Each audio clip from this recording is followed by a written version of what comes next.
Hello, everyone. What you're about to listen to is a re-airing of an old podcast episode of Everyone Loves a Bad Guy. My name is Robert Winfree. You're about to hear from me a bit more as we get into the episode proper. This episode was the second in a series I did looking at professional wrestling heels. Everyone Loves a Bad Guy covered a lot of ground. And at the time, I was more a fan of professional wrestling than not, and my fandom with professional wrestling has waxed and waned over big part of my life. Sometimes I'm very much into it, sometimes I'm not. It comes and goes. And I figured any podcast, especially with my group of friends and accomplices, collaborators, wouldn't be complete without a discussion about professional wrestling heels. So this episode was not the first. The first episode focused specifically on the territory days. It does not yet have a re-air time, but so you understand, I'm getting into this a little bit in the episode proper, but this is not the first episode. This episode focuses on the rock and wrestling connection and boom of the then WWF in the 80's. So there's a lot of discussion about different professional wrestling personalities over that particular period of time, again, focusing on the villains, focusing on the heels. With the exceptions of Rowdy Roddy Piper and Bobby the Brain Heenan. Now, those might seem like big omissions to you, but they each got their own show. I don't know if they're going to be re-aired in the immediate future or not, but suffice to say, for the moment, this is about everyone not one of those two guys. My guest for this particular episode is Steve Cook. He continues to write for both 411 Mania and places like The Chair Shot. A good discussion was had here. We had a lot of fun, and I'm anxious to get you into it, so let's do the last couple of things before we get into that. First up, please do like, comment, subscribe, share around the podcast any way that you can. Second, I'd like to thank our sponsors. First up, we have Amazon Music. In professional wrestling, it's somewhat apropos that I get to talk about Amazon Music here because the connection between wrestling and rock and roll in the 80's was a big one. It's one of the things that led to the WWF's boom. That's all been well documented. But if you would like to go back and listen to any of that music from that particular time period or whatnot, Amazon Music has an enormous library of streaming songs, and we are giving away a free 30 days of the Amazon Music Unlimited service. There's a link in the description below. It's getamazonmusic.com/W2M network. And if you will get a free 30 days of that particular subscription. It's a wonderful service. You can get movies. That's Amazon Movies. You can get music. You can get podcasts like this. Feel free to give that a check. Just click the link, fill out the little form they ask saying who sent you, and begin your listening enjoyment. Our other sponsor is Grammarly. For you listeners of the W2M network, Grammarly is offering a free download of the Grammarly software. Grammarly's AI-powered products help people communicate more effectively, something we all could use help with. Grammarly helps you write mistake-free on Gmail, Facebook, Twitter, LinkedIn, and nearly anywhere else you write on the web. Grammarly corrects hundreds of grammar, punctuation, and spelling mistakes, while also catching contextual errors, improving your vocabulary, and suggesting style improvements. To download Grammarly today, go to getgrammarly.com/W2M network. Again, that's getgrammarly.com/W2M network. To download Grammarly for free. If you don't want to type any of that into your search bar or whatnot, there is a link in the description of the podcast. Give that a click, and that will take you over to that particular function. All right. That's it for the plugs. Thank you again very much for listening. Throwing it to myself from 2014 was our original air date for this one, July 18th to be more specific. All right, past me. Take it away.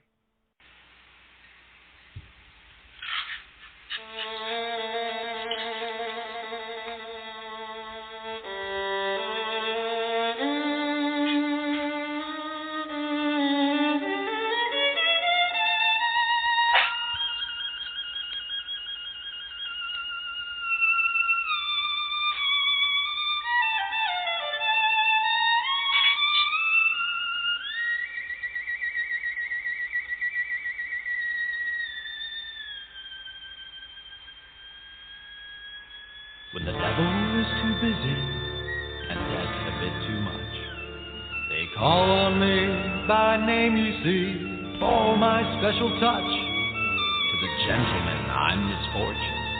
To the ladies, I'm surprise. But call me by any name, anyway, it's all the same.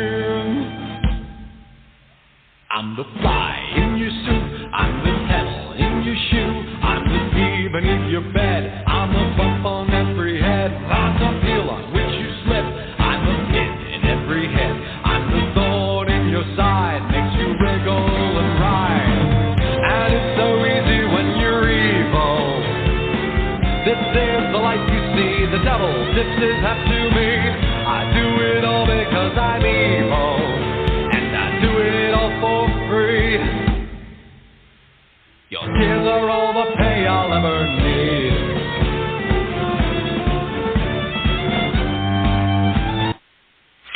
Hello, and welcome to another episode of Everyone Loves a Bad Guy. I am your host, Robert Winfree, and thank you all so very much for joining us here this evening. I know, before I really get into this, it turns out something like 50%, a little over, of the population of the United States actively listen to podcasts, and there's, I would assume, at least 300,000 to choose from. iTunes lists somewhere around 250, and again, that's just the top for iTunes. I imagine there's some rotations involved there. It's just, I just imagine we're looking at north of 300K, and some of you have chosen mine, and I thank you so very much for it. I would encourage you to tell a friend. If you have friends you think they'd enjoy it, past episodes, all of this stuff is free, and I'm very happy to keep it that way. Now, I'm going to kill a little bit of time here. I have a special guest lined up, and he's trying to connect. Apparently, I think it's either Blog Talk or Skype that's having some issues there. And next time he pops up, I'll try to get him on. But 411 Luminary, a longtime contributor to the wrestling section there, Steve Cook, is going to be joining us. Conveniently enough, as we talk about professional wrestling's big boom in the early 80s. Specifically because I don't want to drum through a bunch of different federations and all that fun stuff. We're just going to be talking about the World Wrestling Federation on this podcast. And I asked Steve, he said he'd be interested, so hopefully as soon as all that stuff gets worked out, he'll be on, he'll be ready to go, and we'll get moving on that one. My last show, I focused specifically on territories in the pre-boom days. I had Pat Mullen on, I had a lot of fun, apparently a lot of you have enjoyed it. Alright, we're going to see if this connection is going to hold here. Nope, seems not, he keeps cutting out. For those of you who don't know how the studio works here, I'll give you, I have a list of, it's my switchboard, and he's popping up every now and then. I don't know if he's constantly cutting out, or if it's Blog Talk screwing with us, or what have you. It could be any of those, really. I mean, Blog Talk's a twitchy program. So the next time his thing pops up, I'm going to see if I can unmute him and get going before he gets cut off again, and we'll just see how that works. This is live, ladies and gentlemen, and this is some of the benefits of live radio. Things can go wrong. All right, a little bit of backstory while we get this technical stuff figured out. Early 80s, it's kind of ensconced in the... All right, hang on, here's Steve. Let me see if we got him here. All right, connecting. Come on. All right, Steve, you there? No, seems not. I have no idea what is causing this.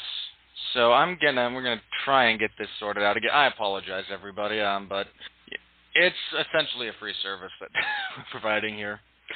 But in the starting into the 80s, Vince McMahon, Vincent Kennedy McMahon, still owner of now World Wrestling Entertainment, decided that he would take his father's regional promotion and make it national. He was going to expand. He was going to compete. He was going to buy up talent. He was going to drive the other guys out of business. He was going to make himself an empire. He managed to do it.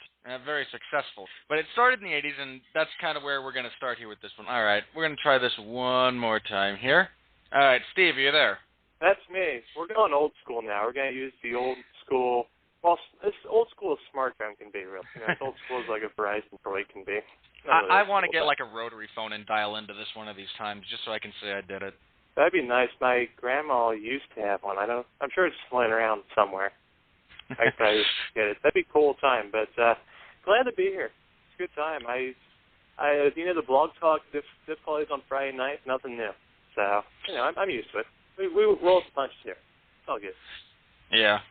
All right, so I don't know how much you heard. I gave a brief synopsis of, Vince McMahon wanted to make a professional wrestling empire, and he managed to do that successfully. But I wanted to, first of all, you and I mentioned this briefly in our talk on Twitter. I'll let everyone else know. There are two names that are going to be conspicuous by omission for essentially this podcast. Now, they might get mentioned, but by and large, we're not going to delve too deeply into Rowdy Roddy Piper or Bobby the Brain Heenan. The reason being, the next 2 weeks are going to be devoted specifically to those two guys because I have people who are willing to talk about them for hours. So rather than try and shoehorn everything into this one little bit of time, I'll give those two guys, they each get their own podcast, and come back next couple of weeks for those. Yay, future shows. I can show early.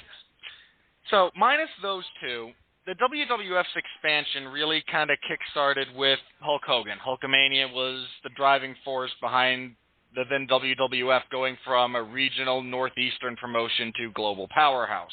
So the first guy I want to mention, in a transitional role, a guy who had a lot of heat. And bear in mind, if you didn't hear our show last time, when I say heat, I don't mean people booed him. I mean people wanted to physically harm this individual. And nowadays the Iron Sheik's kind of a meme because he's so crazy.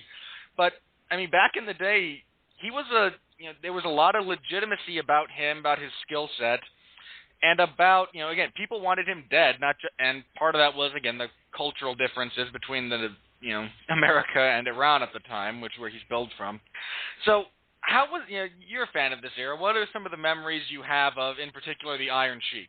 The Iron Sheik, like you said, a quintessential transitional champion because he was that bridge in between Bob Backlund being champion for 5 years and nobody ever beating him for the title and whatnot. And then finally, on December 1983, he puts Backlund in Camel Clutch in Madison Square Garden, makes him humble, wins the title. And everybody was shocked to see the Iron Sheik win the title. But it didn't last long for poor Sheiky baby because next month he's facing Hulk Hogan, and it's time for the next era. So the Hulk Hogan era began on the back of the Iron Sheik, and what better guy to begin the Hulk Hogan era than the Iron Sheik? The evil Iranian, the big Iran hostage crisis, a big deal back in the early 80s, and Iron Sheik, you talk about how everybody hated him, how he would get real-life legitimate heat. He didn't have to worry about people trying to fight him or anything because he was a legitimate tough guy. This guy was like a wrestler in the 1968 Olympics, legitimately. He was a coach for U.S. in 1972 after he made the transition over. When he came over to the U.S., he trained under Vern Gagne, and he began training guys at Vern Gagne's school. The guy was a legit tough guy. You would not want to screw with the Iron Sheik back in the day. And I still wouldn't want to screw the guy now because he seems like he's got a couple screws loose, So, well, now he's got insanity. You don't screw with a crazy guy. No, but even back in the day, Iron Sheik was a guy who could hold his own. He could have been one of those old-school NWA champions back in the day because you could take him to any promotion or whatever, and you try to shoot an Iron Sheik, it's not going to go well for you. And Sheik had a great foreign heel gimmick, which you guys talked about on last week's show, and that was a traditional heat getter. It still is to this day, to a certain extent. Iranians never so much heat, he got fired. Yeah, and who knows what's going to happen with Rusev here coming up with things picking up over Mother Russia. But be that as it may, Iron Sheik come out Iran #1, United States ACTA. He had the great Freddie Blassie in his corner for a long time. Blassie had some legitimacy there. And after he was done with Hulk Hogan, which, he wasn't going to beat Hulk Hogan. Everybody knew that. But after that, he had a nice feud with Sergeant Slaughter in 1984. They had some classic matches during that time period. The boot camp match in Madison Square Garden, a few other matches. Slaughter was making the face turn at that point. Remember, Slaughter had been a heel for a while leading up to that. And then he saw Iron Sheik, and he just got tired of Iron Sheik hating on America. It's Sergeant Slaughter's country, for God's sakes, and started doing the Pledge of Allegiance. So basically, the Iron Sheik helping build up two of your top classic America babyfaces, Hulk Hogan and Sergeant Slaughter, too. Yeah, I saw, I don't remember where, it might have been on one of the old Legends roundtables that the WWE used to produce, might have been on a YouTube clip somewhere. I saw the Sheik do this thing with the Persian clubs.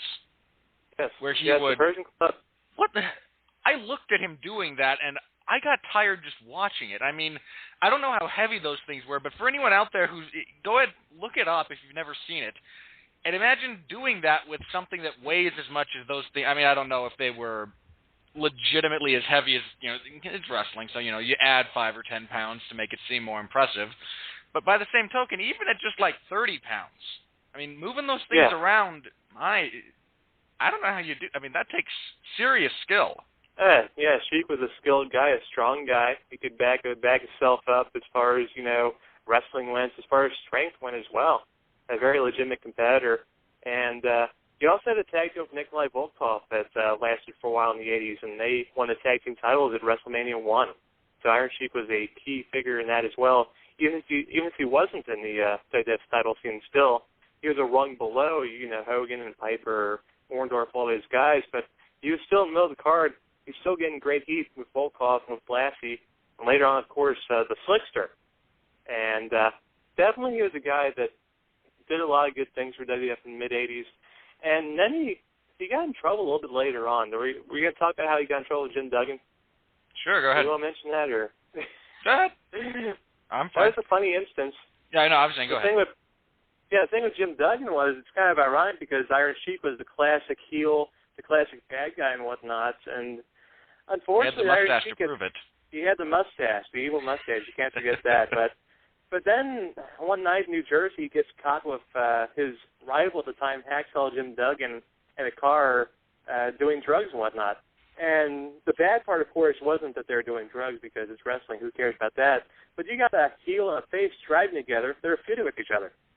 For God's sakes, man. Kayfabe lives. Yeah, well, apparently not.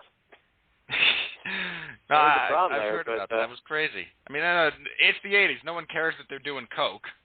Everyone's doing coke in the 80s. Yeah, everybody's doing that. That's no big deal, but they're traveling together and they're feuding. I mean, Bill Watts would have probably killed one of them. I don't know which one, but there's crazy stuff there. even the cowboy wasn't going to shoot on the Sheik. Yeah, probably not. But Sheik's also known for his, you can't say he is a very eloquent speaker by any means, but he certainly remembered his prose. They definitely stood out among the pack for being bizarre, if you will. A lot of the great ones, the memorable guys, don't necessarily have the best promo in the world. I mean, the Warriors fondly remembered. Hogan could get a bit excited and a little bit verbose. So it makes sense they would be on the heel side as well. And yeah, but at least with Hogan, the important thing with the Sheik was you cared. Usually. The Sheik did care. The Sheik jumped out through the screen at you, which a lot of these guys, especially in the 80s, and there's been speculations of why and why not, and whether it's because there's scripts now and because the world has changed a lot of different ways and whatever, but definitely in this era, the personalities jumped out through the screen at you. Whether you knew that, we're not going to sit here and say, everybody knew that wrestling was real and legitimate and whatnot. You still want to go out and see the Iron Sheik as butt. Yeah. I mean, even if you know it's a show, that doesn't necessarily diminish your emotional response to it. You might still go, I hate that guy, I hate what he's saying, I wish for Hulk Hogan to crush him. And that formula worked pretty well. It worked pretty well for a pretty long time. The Iron Sheik still, for years, made a living off his character, and when that stopped, he's making a living doing other stuff now. God bless him. And I don't know how much his percent of now is a work or a shoot or whatever, but whatever it is, it seems to work for him. He's out there entertaining people, and you know what? You can't fault the guy. If you're paying to see him, he's going to give you something. As long as he's not, doing anything illegal, God yeah. All right. Moving on to another one of the top heels. Okay, you might have to correct me here, but I don't ever recall the $1 Million Man Ted DiBiase being a good guy. Did he ever have a face run in the World Wrestling Federation? Yeah, not in that persona. No, not as the $1 Million Man Ted DiBiase in World Wrestling Federation. In Mid-South Wrestling, he had a face run briefly there. He had some face runs early on in territory days, like in Georgia, places like that, when he's like a fresh-faced young kid working his way up the ladder. I mean, back in the time when he was like working Georgia, there was a chance where he was in consideration being the NWA champion, and that never happened for one reason or another. But he did some face work back early in his career, but definitely later on, for most of his Mid-South run, certainly in his WWF run, he was definitely cut out more to be the bad guy. And the $1 Million Man was the quintessential, he is the 80s guy. This is personality going around 1980s, guys like Donald Trump and all the billionaires run around out there, Greed is good. That was the catchphrase of the 1980s. Everybody was, that's what people were seeing everywhere.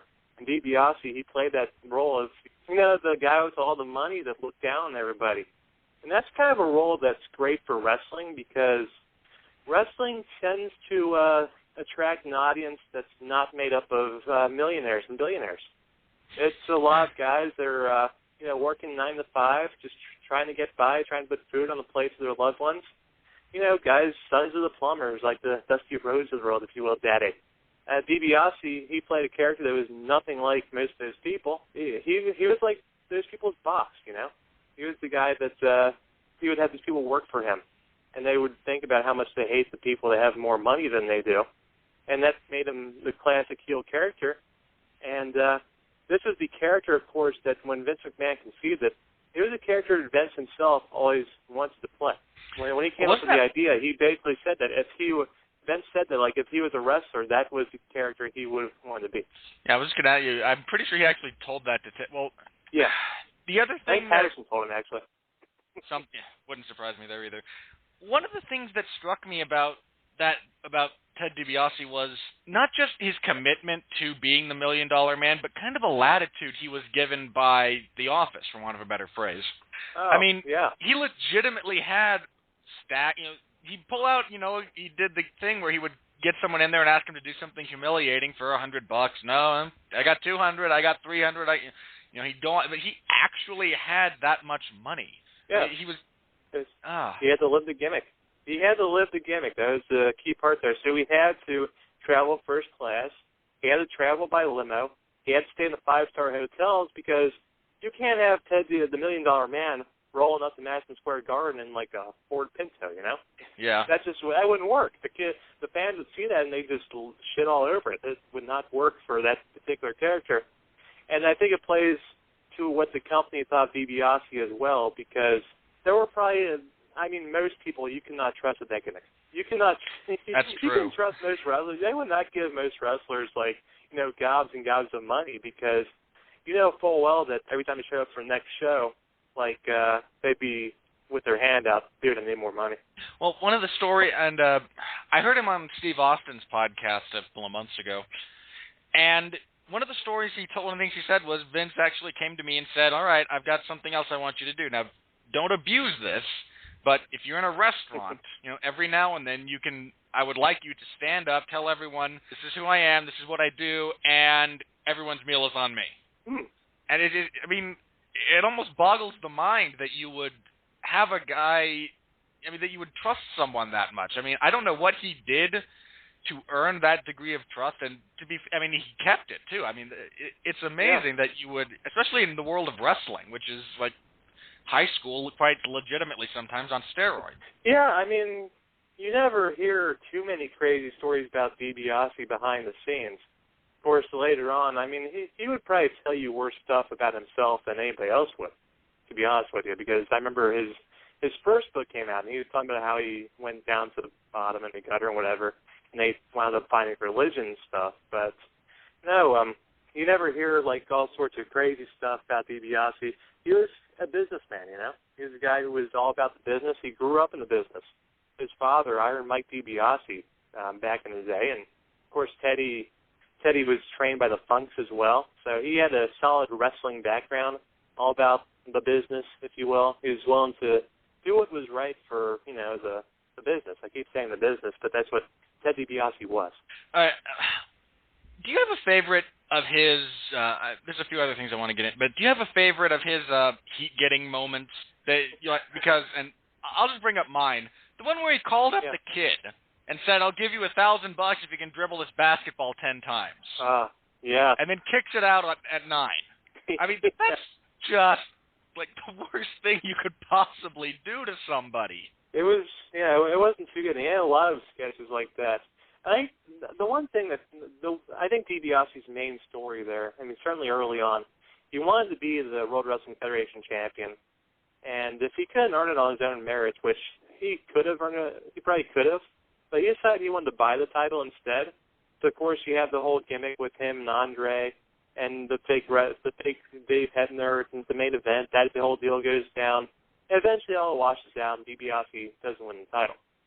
So of course, since he can't buy the we'll get into honky tonk. Oh, yes, I love honky tonk. But since DiBiase can't buy the World Wrestling Federation title, that's been ruled out, he goes off to this jeweler.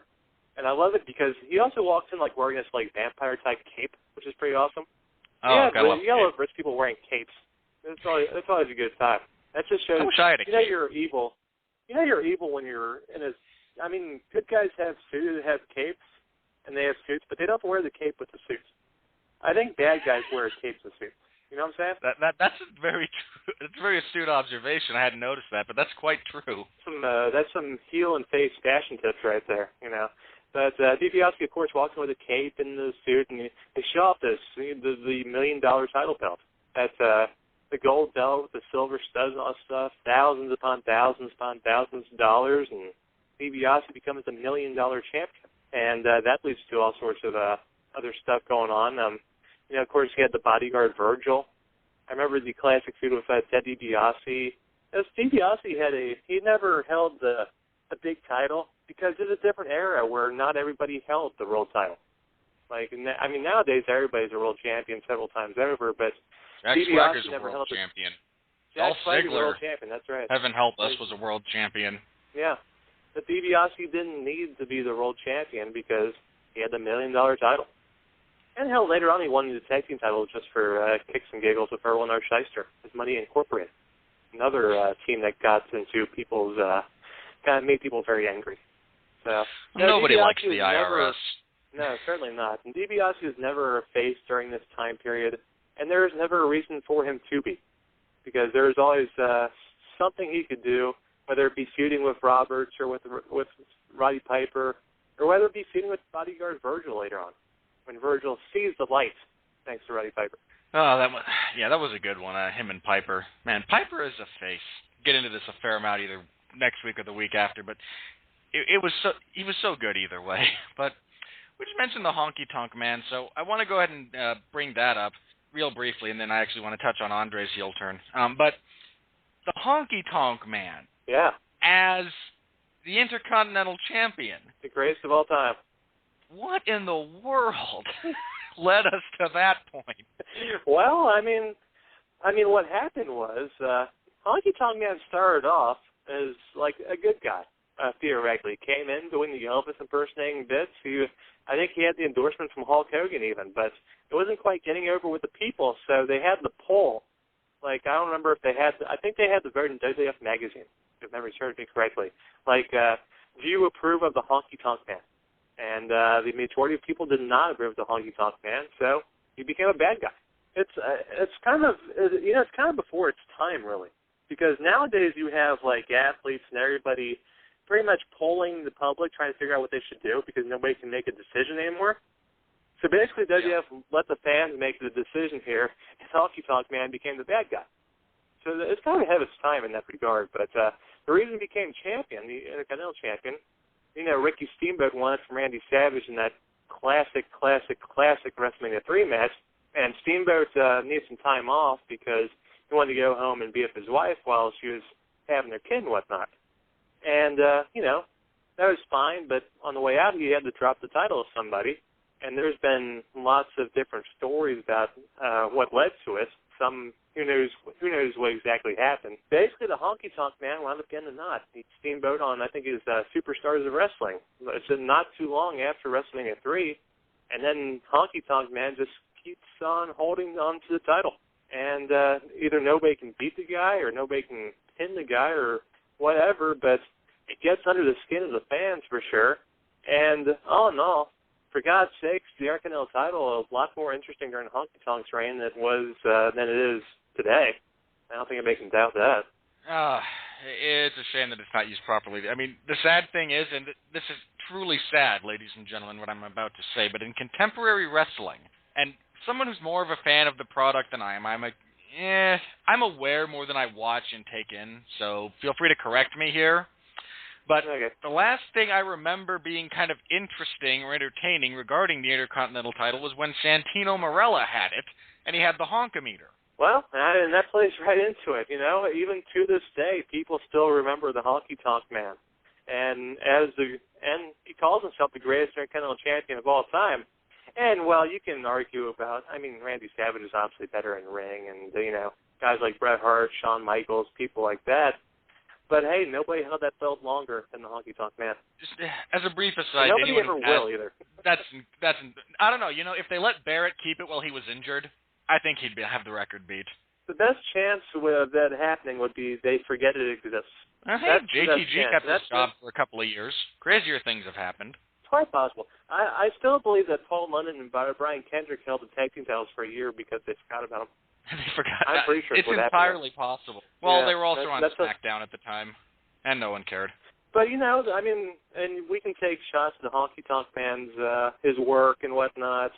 And his character was classically annoying, which, as far as, annoying heels go, Honky Tonk Man's top-notch in that category. One of the best. I couldn't think of a better one off the top of my head who just made you just set your teeth on edge. Why are you still here? Yeah, and it's not like you can't even say, in the case of Savage, you can't really deny Savage's ability in the ring to have a great match. I mean, Savage is going to be turned face eventually anyway, and I'm sure we'll talk about him later, but I'm just comparing him to the Honky Tonk Man here, because you couldn't sit here and say, well, the Honky Tonk Man is one of the best workers in the World Wrestling Federation. You just couldn't really do that, and that made it easier for him to keep his heel heat going. And, of course, the Intercontinental title reign, it led to an awesome moment, though, which was the goal for the whole title reign to begin with. The awesome moment where Honky Tonk Man finally loses the Intercontinental title. He loses it to Ultimate Warrior under a minute in SummerSlam, Madison Square Garden, puts the Warrior on the map. That, everybody, if you've never heard it, if you've never seen that particular clip, find it and watch the reaction of the people, not just when he comes down. Him coming down gets a pretty good reaction. When they hear the music. When he actually gets that 3 count, that place goes nuts. Because the Honky Tonk Man finally lost. That bastard finally lost the title. Thank God. Morning again in America. Yes. Ultimate Warrior and Ronald Reagan. God bless America indeed. But that was the whole goal of the whole title reign, to have that classic moment where it makes the one guy the next big thing, and it certainly did that for the Warrior. And, after that, Honky Tonk still hung around for a while. He had the classic tag team of Rhythm and Blues with Greg Valentine, which had Greg Valentine dyeing his hair, which is hilarious. Greg Valentine had black hair. That was fantastic. That's so wrong. It really was. It did not look right at all. It was hilarious. Oh, yeah, that must have been. All right, of course, the Colonel Jimmy Hart in the Honky Tonk's corner. Oh, yes. Speaking of annoying personalities. Yeah. We might get to the Colonel at some point. I don't know. All right, I wanted to touch on Andre the Giant turning heel. Now, the reason I want to do this is I'm not the greatest wrestling historian in the world.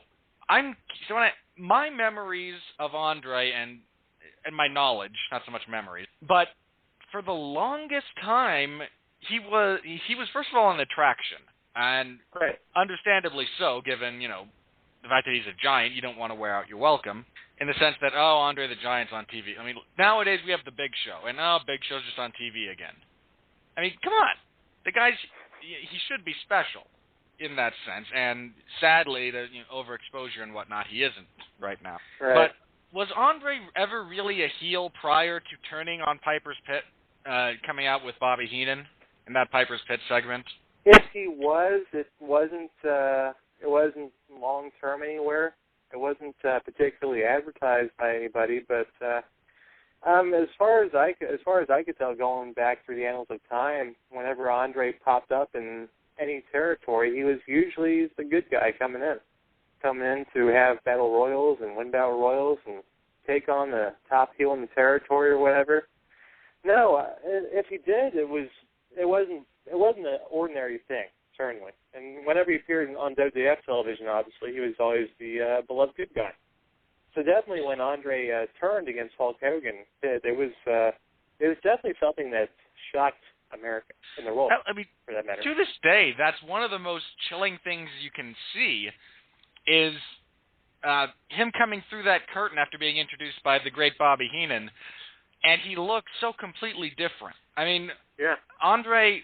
I don't think Andre gets the credit for his ability to kind of manipulate an audience, because he's very fondly remembered, and rightfully so. And there's a lot of fun memories associated with him.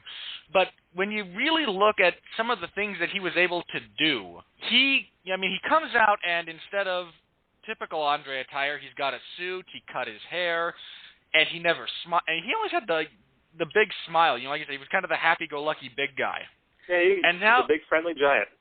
And now he comes out and he looks at Hulk Hogan like there's already a tombstone on his head. I mean, that's one of the coldest glares I've ever seen. Indeed. It was something else, that's for sure. And Hogan was shocked. Everybody was shocked. And Andre, of course, yanks out the crucifix and cuts Hogan on the chest. It was just, it was go time from there. And if they needed something to fill up the Pontiac Silverdome, that was definitely it. Hulk Hogan, of course, being the Hulkster. And if there's somebody that is big enough to be enough of a threat to Hogan to fill up that Silverdome, it is definitely Andre.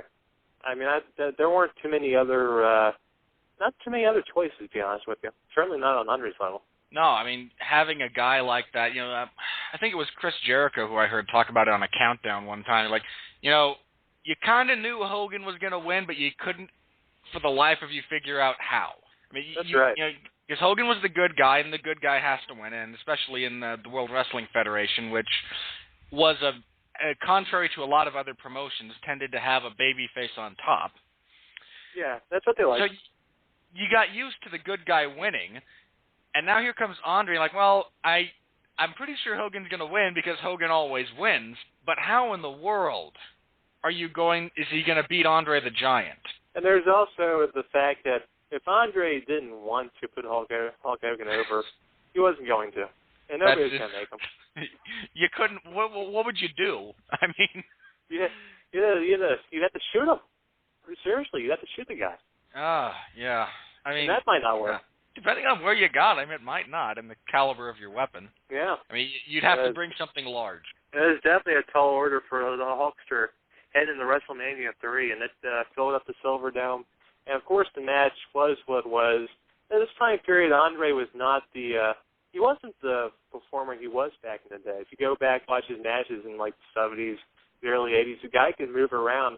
He could do some good stuff. Not so much in this back. I mean, that's way back. But, yeah, he could go back in the day. And not so much. But by the time 87 rolled around, he was not in best physical condition.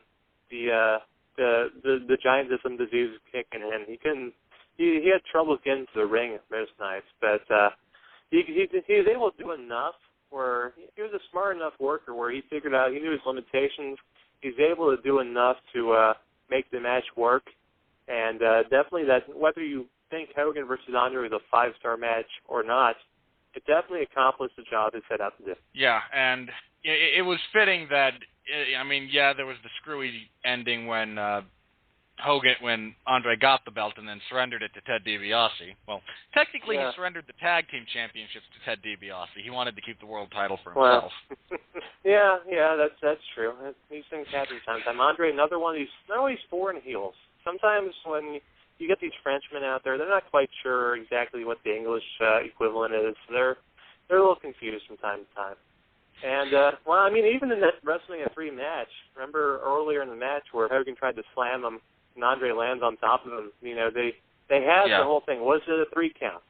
They weren't quite sure. Yeah. It was 2, but it's close enough of a near fall for it to still be an issue throughout 1987, into the main event, and into WrestleMania 4 where they faced off again. They had the no contest there. And it was just crazy stuff, man. And, then Andre starts working Randy Savage. He starts working Ultimate Warrior. Has the tag team with Haku, which him and Haku had some good matches, I thought, especially considering Andre's continuing limitations. But that's pretty much his last major moment was lost wrestling at 6 to Demolition, and then Andre, basically Heenan blaming Andre for the loss, and that wasn't one of Bobby's smarter moves, really. Kind of dumb on his part. For a man called the Brain, seriously. Yeah, don't piss off the Giant. It never ends well. I will say this: it was good that he got to have his, face moment at WrestleMania, courtesy of Bobby Heenan. At the end, yeah. At the end, and he had a good run on top as a heel heading into the end of his career. That was basically, I mean, before that heel run, basically, he figured he was done pretty much. He figured that he was hurt, he was ready to retire, he was doing the Princess Bride and stuff like that, and basically one thing that could bring him back was something different, was that heel turn. Yeah, I imagine Vince did a heck of a sell job to him. Oh, yeah. But Andre is another one of those heels that, getting from place to place had to be incredibly difficult for Andre. Just, with technology being what it was, and, vehicles and airplanes and stuff like that, getting around had just to be, hell on earth for Andre. But he was another guy who didn't have to worry about the fans going after him.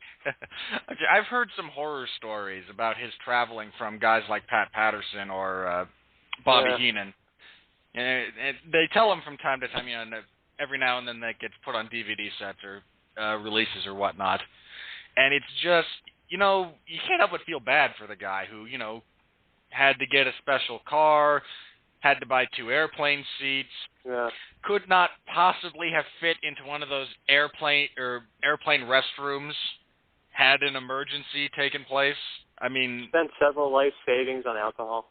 Oh, yeah, also true. He was a world champion. Well, when you're that big, it takes more to take effect. If he wanted to get drunk, he physically had to ingest more than, someone like you or I would. Well, yeah, more than us combined, probably. Well, me especially, because I don't drink, but hypothetically. Okay. Hypothetically speaking, of course, but in any event, definitely Andre, one of the legends of wrestling, and his heel run was definitely something that extended Hulk Hogan's run on top too. That's probably the point where Hogan needs something a little fresh to keep him going. Yeah, he had the steel cage match with King Kong Bundy the year before. Yeah. And they had the big feud early days during the boom was Hogan and Piper. And you had you had a perfect protagonist-antagonist pairing there. But they had transitioned away from that. Piper got into his thing with Mr. T, and then, Piper just kind of got doing movies into and whatnot. some good movies. He's a part-timer. It's all good. Yeah, part-timer. Nowadays he'd be world champ. Yeah. Ironically enough, I don't care about that one iota. But, he'd gone from Piper in a really hot angle to King Kong Bundy, and that was okay. It was him and Bundy. Decent enough steel cage. Bundy was fine. Bundy was fine that role. He was believable. He was a walking condominium. He was, 6'5" and 440 pounds. He was wider than most door frames out there. Just an insanely wide person. He wasn't fat. He was wide. So his body type was. Incidentally. He still is, obviously, yeah. He's still alive, thank God. But yeah, he had still out there. Still making money. Yeah. All right. Quite the comedian out here. I want to talk a little bit about Randy Savage. Yeah. Because there's a guy who debuted, and he debuted with the angle of I'm looking for the perfect manager type of scenario. It's been recycled a couple of times in contemporary wrestling, but they had so many managers there, by the way. Oh, I remember from watching those videos that there'd be team managers there vying for his service. It's insane. Nowadays you couldn't run that angle. They tried it with Bobby Roode a few years back in Impact Wrestling, and they brought in 4 ex-WWF guys. There wasn't any. Bobby Heenan and Colonel Parker, who hadn't done anything in years, and Tracy Brooks. The Brooks wound up getting it. Why would you turn down Bobby Heenan? I don't get it, but. Well, Tracy Brooks is a good friend of mine, so I can understand where Bobby's coming from there. All right. But it was... So he debuts with that gimmick, and he winds up going not with any of the 15 established guys. He goes with Elizabeth, one of the most famous pairings in wrestling. But what was it about Savage that made you want to hate him? Just his bombastic attitude about him being better than everybody, pretty much. He was just loud, outspoken, a loudmouth. It was tough for me because I always kind of liked the guy, to be honest. As far back as I was watching, I always kind of liked the guy. But he was a jerk to Elizabeth. That was one of the main things they would harp on commentary. He was a complete jerk to Elizabeth usually in promos and, just basically, down-talking the woman and whatnot. I think that was Elizabeth's main purpose, was to have Randy Savage, give him somebody to abuse, I think, was pretty much what her main purpose was, and to make people feel sorry for her, and to make them root for people like George the Animal. Oh, who doesn't love George the Animal Steel, the poor goofball? Yeah, he's a lovable guy, old George. He was a bad heel back in the day, too.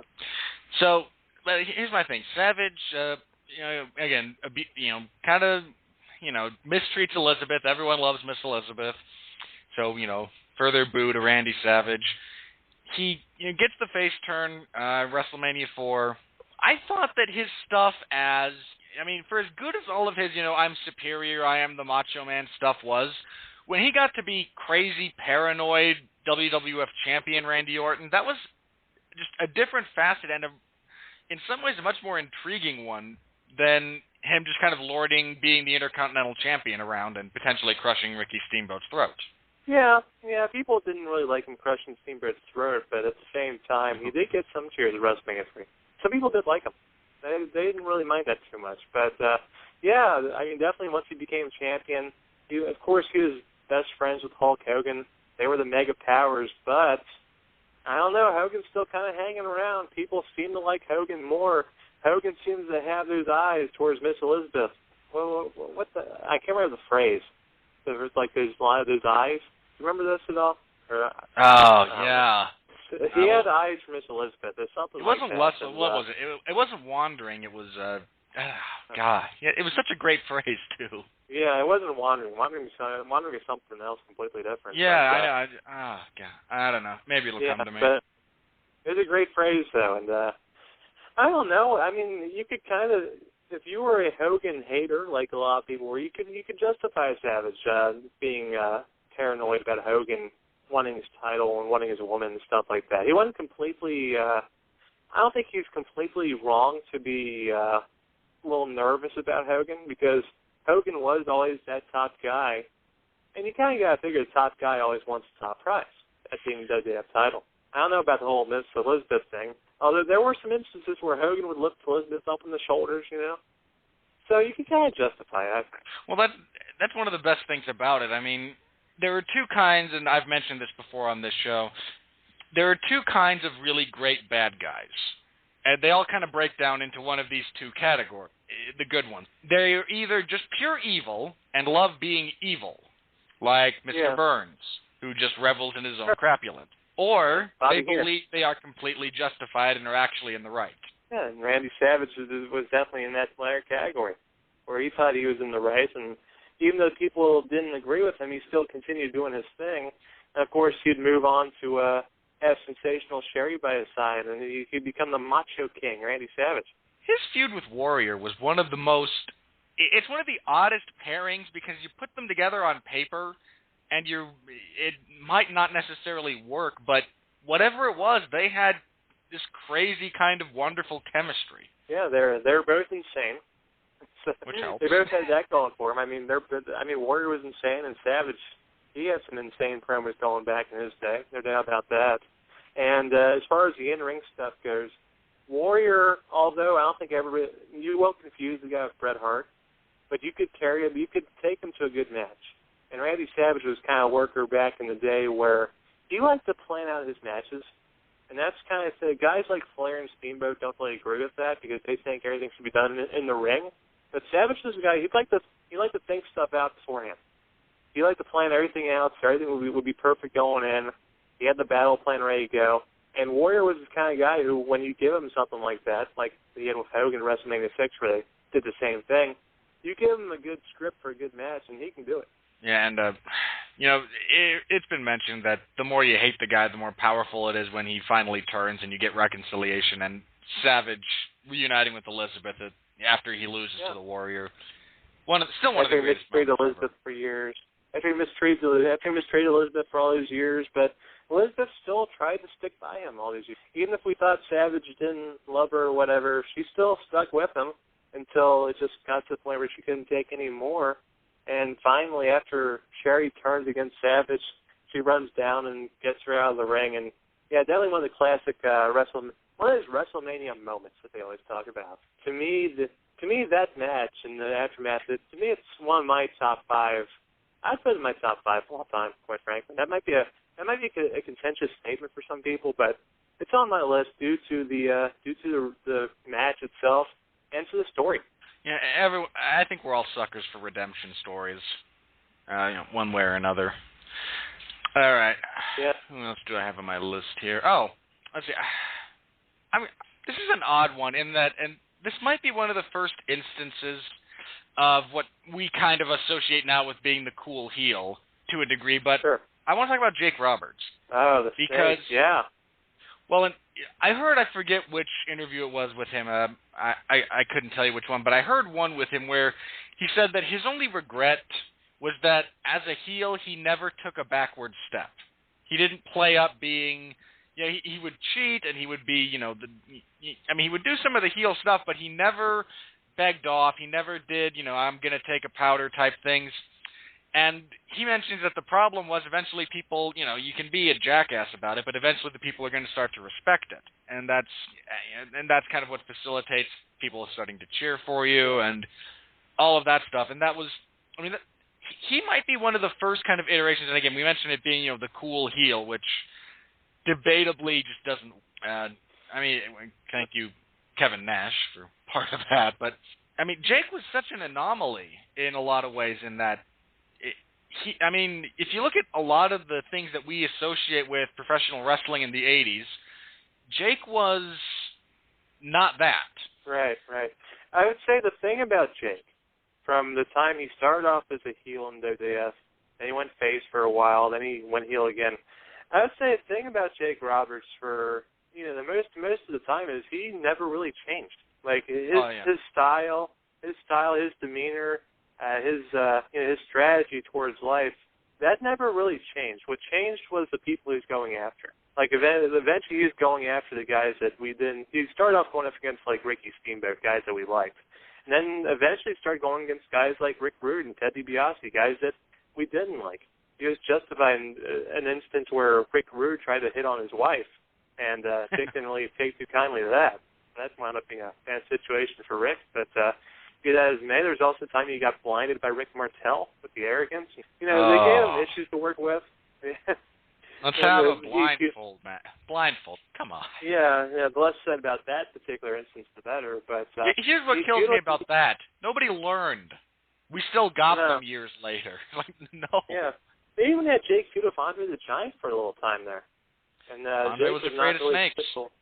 Yeah, he had the fear of snakes going on. But Jake, but eventually after that long face run where he faced all the bad guys down and whatnot, we eventually remembered that at the end of the day, Jake Roberts was, always will be a snake.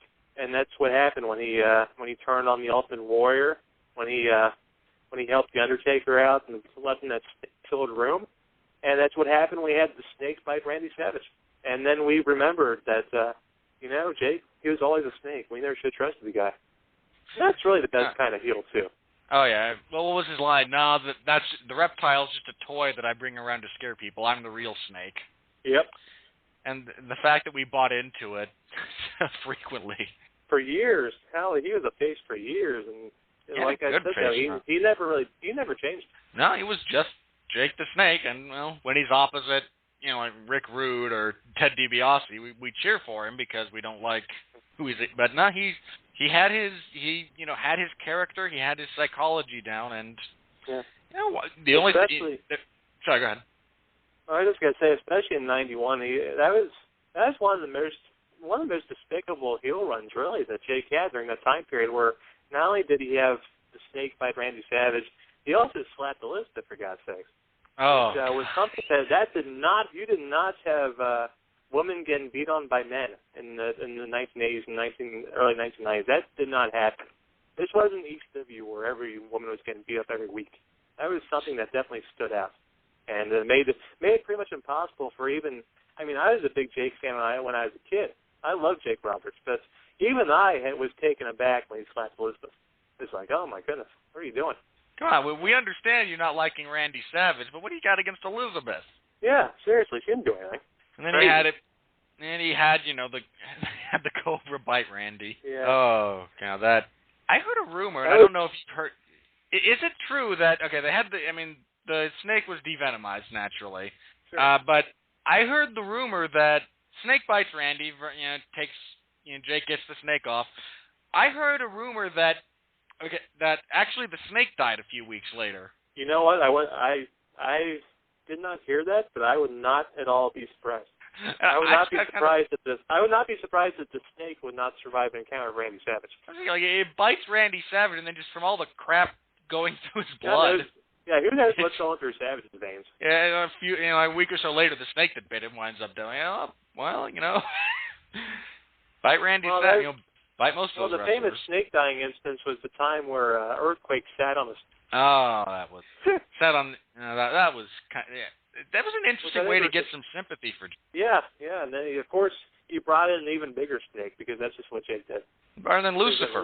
The albino reticulated python. Which really backfired on everybody, really. You're just giving the guy a bigger snake. I mean, what do you think? Why are you killing off Jake's snake? You know he's just going to get a bigger one, just be even more of an annoyance. Not very smart. Yeah, there was something else about him that I wanted to. I'm trying to remember what it was. There was some other. When he debuted, essentially debuted into the feud with Ricky Steamboat, didn't he? Or was that Steamboat's re-debut? I can't remember for the life of me the chronology of it. It was like Jake's first big thing, and Steamboat had been around for a bit after that. Before that, he feuded with like Don Morocco, I think. Yeah, he feuded with Morocco before that. Steamboat was Jake's first feud. Because him landing that DDT on the concrete. Oh, that's painful. Oh, golly. I mean, if you're going to... like a bowling ball hitting the floor. God, it sounded awful. Yeah. I mean, to anyone out there, you can look up this clip and listen to the sound when Ricky's head smacks the concrete. It's... Hell yeah, I mean... Oh. And Jake told him before he did it, I mean, he told him, it's like, okay, you shouldn't be doing this on the floor. It's a bad idea. You know? He told them, but they didn't listen. They're like, no, on the floor, it'll be fine. Well, I mean, nowadays, you can do it safely. There's a couple of ways, in my understanding, and I'm not a trained wrestler by any stretch of the... But my understanding, from what I've observed, is you can do it safely in two ways. One of which is you get your hand underneath your head, lessen the impact. And the other is instead of taking it flat, a face bump, you do a somersault. Yeah, I see a somersault very often. Yeah, I could see where you try to do a somersault. That's what they do nowadays that's what they do nowadays if you're doing that on the floor, right? Well, I mean, nowadays we have pads and what. Yeah, nowadays everybody does DDT on the floor and everybody kicks out too. Yeah, well, what are you gonna do? It doesn't mean anything. That's another rant for another day. A little bit, and I don't disagree with you as far as that goes. But, I mean, still, ow. And yeah, that was brutal. That was, and the fact that he got to, I mean, credit to Jake for just being as completely remorseless on screen as you possibly could be. Well, I don't think that was a work. I warned you. Yeah, he I told don't him feel bad he about it. tries to pick up Steamboat. That's the biggest amount of dead weight he's ever lifted in his life, that's for sure. But, lifting dead weight is not easy. No, he had Steamboat bring out the Komodo dragon later on to feud with the snake. It was just an alligator. It was just an alligator, but as part of WWF was a big time for animals and reptiles and things of that nature in that era. You don't see that a lot now. No, I think ever since Pepper got eaten by Big Boss Man, it's just kind of dissuaded the animals coming out. Yeah, it kind of dissuaded them. Tori Wilson had a dog for a little bit. She did. She had her dog with her for a while. I think there's a guy in Chikara who has like a stuffed parakeet that he keeps with him. Pigeon. It's a feral. It's a feral pigeon. Well, sometimes in Chikara you'll see like animals wrestling in Chikara. He doesn't love Dragon. Dragon show up on occasion. Dragon. I've not CP been Monk. around in a while. CP Monk and Colt Bunny. Good time. I love that promotion so much. It's not rational, but I get such a kick out of some of their stuff. It's a good time. Good time. Which at the end of the day, wrestling should be a good time. Yeah. All right. The last guy. Well, not the last guy, but I want to talk briefly on the two men who kind of flanked Roddy Piper throughout those early boom years in the forms of Paul Orndorff and Cowboy Bob Orton. Yeah. Orndorff was kind of the primary antagonist towards Hogan in the sense that I think it was Orndorff who got a couple of title shots. He was the one who had the famous cage match that nearly ended in a draw. Was Orndorff, if memory serves? That's right. So, was he just? So, was his whole thing just? Was he just another? I built like a Greek god, which he was. Let's be fair. But was that kind of his thing? Was I just look better than you and I'm superior? Or did he have something else kind of going on there? Well, I mean, when he started off as Mr. Wonderful, and that was pretty much his thing. He was a cocky son of a gun. He had that $1 million body. Actually, when they first started off, I remember Orndorff's debut match in Madison Square Garden was also Piper's debut, and Piper debuted as Orndorff's manager because I think Piper is still injured from the Starrcade dog collar match, so they put him in Orndorff's corner. Kind of got a link together. And, Orndorff was a cocky son of a gun, Mr. Wonderful, he called himself, looked better than everybody. And him and Hogan had some history going back. They're both from the Tampa area, so you can imagine that they had some history and some tough chemistry, I guess you could say. They worked pretty hard against each other. They were both trying to show that they were the better guy, which makes for interesting matches, definitely, in wrestling. And Hogan and Orndorff always had that going. And, of course, at WrestleMania 1's when they do the turn on Orndorff after he loses the tag team match. But Orndorff's bigger heel run was later on when after he and Hulk Hogan became best friends and whatnot. Eventually, Hogan kind of got a big head. He stopped returning Orndorff's calls. Orndorff would try to call Hogan and try to hook up for like an exercise or whatever, and Hogan just didn't have time for it. And that eventually made Orndorff crazy and whatnot, and he decided that he's going to turn against Hulk Hogan. And Orndorff was the first guy to turn against Hulk Hogan, and that led to big box office pretty much all over the country. Yeah, well, I imagine turning on Hogan wasn't the same as turning on Sting, which... Well, everybody did that. Yeah, I mean, I mentioned this. I mean, Sting must be his character must be one of the dumbest guys in history. I mean, how many times did just Ric Flair turn? Let's ignore everyone else. Let's just count Ric Flair here. Yeah, Ric Flair turned on Sting at least once a year, it seemed, for quite a while there. And it eventually got to the point where it was even comedic, because I remember one of the last times they did, in like 95 or so, Sting even said like he knew Flair would turn against him, and, eventually Flair did turn, and Sting wound up getting some revenge. So I don't know if that makes it better or worse, to be honest with you. But I don't know. No, a lot of people... No, usually once you were on Hogan's good side in the 80s, you kind of stayed there. Like, he'd like hang out like the Junkyard Dog and people like that, and they'd like tag team occasionally. Jimmy Snuka, and they'd all be friends and whatnot. They all knew their role. They knew Hogan was the guy driving the bus, and they'd hang out and get the money. It was a smart thing to do, but Orndorff, he just got jealous, man. He got jealous of Hogan. He got mad that Hogan wouldn't hang out with him. They wouldn't go work out, whatever. And it's another one of those cases where you could kind of justify Orndorff's stance, because Hogan tells him they're like best friends and all that, and yet he doesn't seem to want to hang around the guy. And I'm sure a lot of us could probably identify with that. We've all had people that told us we were friends, and then they wouldn't hang out with us. At least I have. Yeah. I think that's a universal thing. We've all been there. Here's my thing about Cowboy Bob. You can even say that Hogan was in the wrong, but it's still, Hulk Hogan. Yeah. So. It's still Hogan. It's still that time frame. He's still everyone's favorite. Yeah. But I'm just curious about this. Cowboy Bob, was he...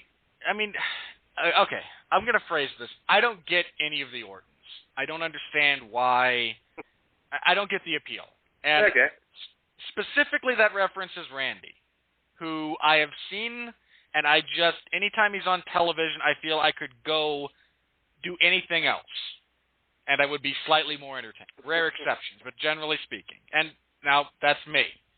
Plenty of people like him, like his work. Okay, I'm not saying everyone should hate him. What was it about Cowboy Bob? Was it just his association with Piper that got him, that got him all that heat, or was it... he had the broken arm for a long... some of it was legitimate, but the cast. Did him just wearing that cast all the time contribute? They're like, no, my arm's broken. That definitely helps, man. People don't like it when they think you're faking an injury. And you have to feel bad for Bob, though, because it's tough to say what kind of career Bob Orton could have had if he didn't have that chronic arm injury. To figure that if he didn't have that injury, that he never got healed up, he probably would have won a couple more times. I'm just saying that's quite possible. But I mean, a lot of it had to do with Piper. But Orton was also doing like the kind of heel lackey thing before he got there.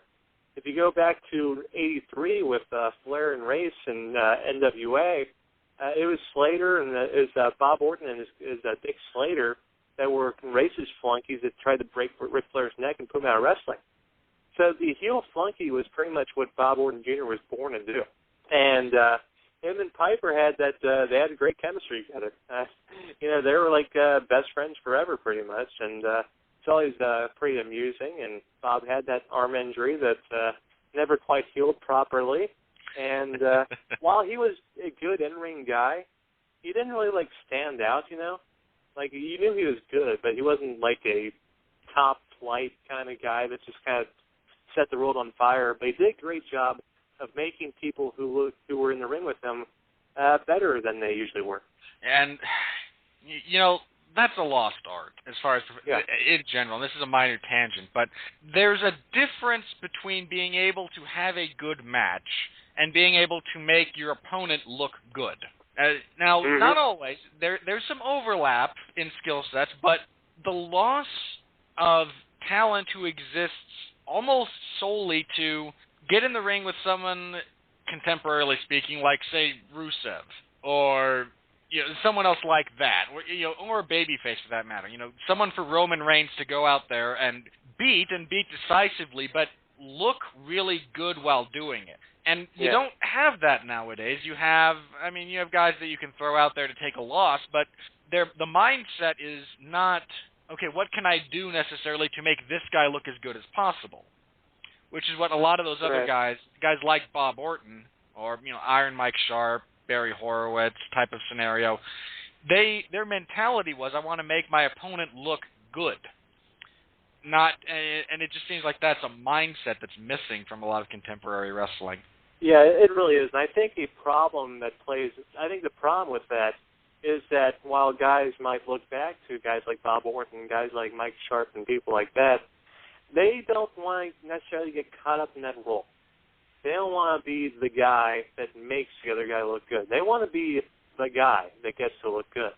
I mean, a guy like Dolph Ziggler would be perfect, and perfect is the guy that makes the other guy look like $1 million. But the problem with that is that as just the duo that makes everyone else look good. Yeah, but I think another problem with that is in the fans' eyes, because the fans will go if Dolph Ziggler and Ryder to a large extent, if they do that all the time, and then the fans get mad. Like, why aren't you having Zack Ryder do more? Why aren't you having Dolph Ziggler do more? So it's kind of one of those things where the fans, in a way, are kind of cheating themselves out of that.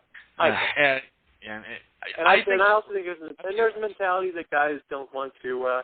Guys want to be on top. Yeah, I think you're right. It's the fan reaction has to be taken into consideration. All right. Anyway, a couple of other guys I really wanted to talk about. Let me look at my list here. This loosely fits into this time frame, and I'll stress loosely here because I want to move a little bit. I basically want to touch like Boom into kind of immediately before and then into the Attitude Era type stuff. So when I mentioned The Undertaker, as far as a character goes in the World Wrestling Federation, he fits it. I'm not stepping out of my self-imposed chronological restrictions here. The Undertaker was a really good character, a really good monster heel. I mean, his first year, I think on like his first year anniversary of being in the promotion, he beat Hulk Hogan for the title. Yeah, that was big time. And, I mean, kids were crying.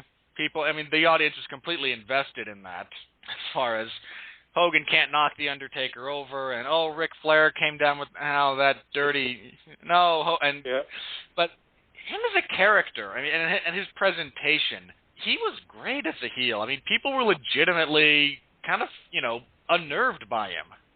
He was a scary dude. He was just a scary-looking dude. Nothing hurt him.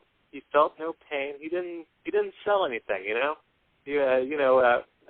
sometimes we knock guys for not selling stuff, but in a certain context, when that's your character and you portray it so well, it works. The Undertaker shouldn't have been selling stuff back in that day. He was a zombie. Just anybody you put in his path, he's going to tear him down. He's going to knock him down. He's not going to say a whole lot other than rest him. He's going to have that creepy Paul Bearer by his side, and Paul Bearer's going to speak in that creepy voice. I don't have a good Paul Bearer impression, unfortunately. I wish I did. Because that guy had a great voice. It was high-pitched and warbly. Yeah, it's just the perfect managing character for The Undertaker. One of the best wrestler-manager pairings of all time, in my humble opinion, and probably most as well. But, definitely that first year, that first Undertaker heel run, he comes in as $1 Million Man and Mystery Partner at Survivor Series. He just, he tombstones people. He gets counted out because he starts kicking too much ass outside.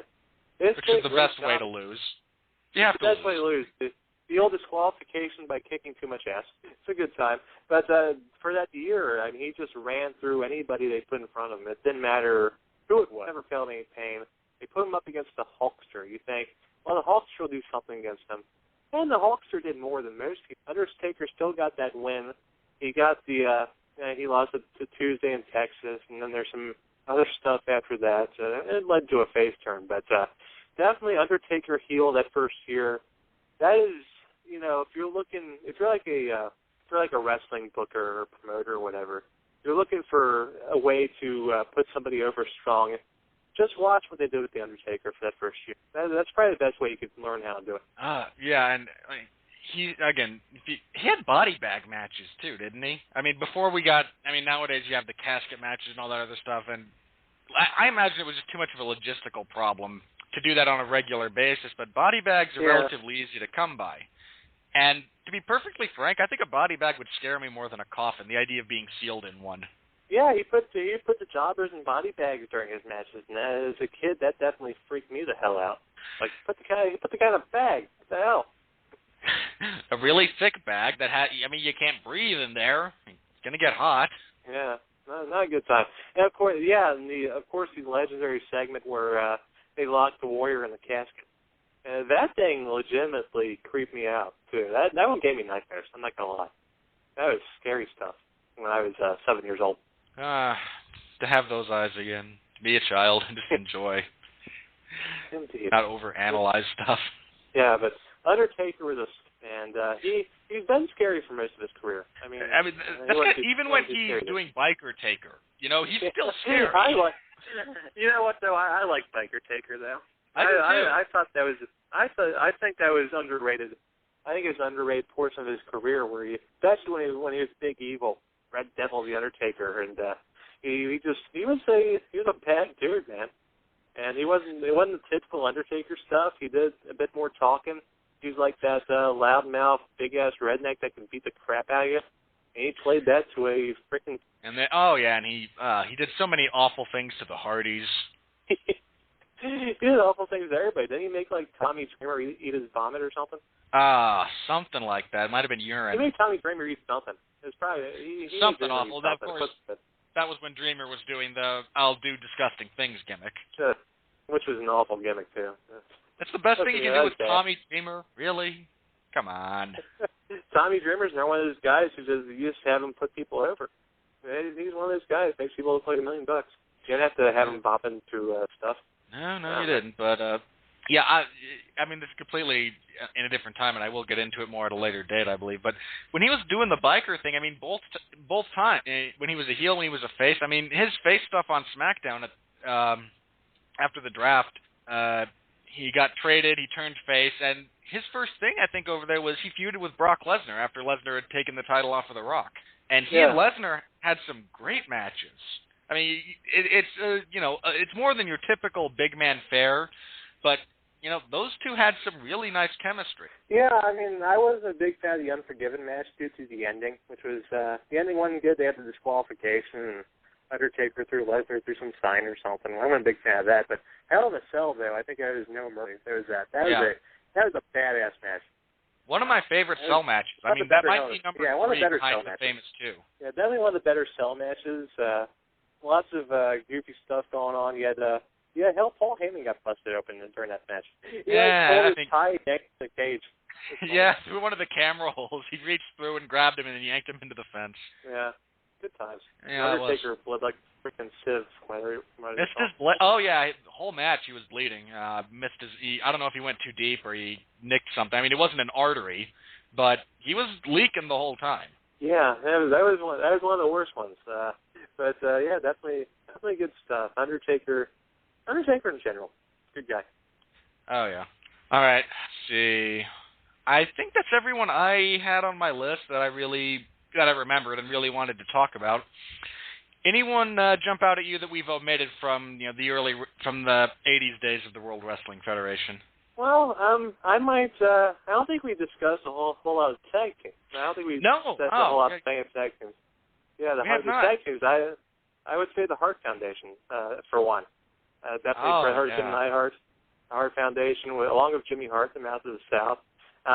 Bret, we all know about Bret's faults on the microphone. He'll never be like the greatest talker of all time or whatever.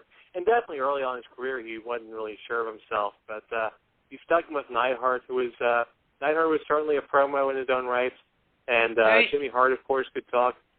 Neidhart was the typical 80s pro wrestler, talk loud, talk fast kind of, and it worked. I mean, don't get me wrong. Yeah. I mean, it was but for the 80s, he it got the message across, though. And Bret, he definitely grew into his own as part of that tag team where Neidhart was able to do like the talking and whatnot, but Bret could do a lot of the work, and Neidhart could fill in with the power stuff. Bret and Jim were a great combination, I think, of the scientific ability and the powerhouse, which, it's a perfect combination for guys to form a brilliant tag team, which they were for many years.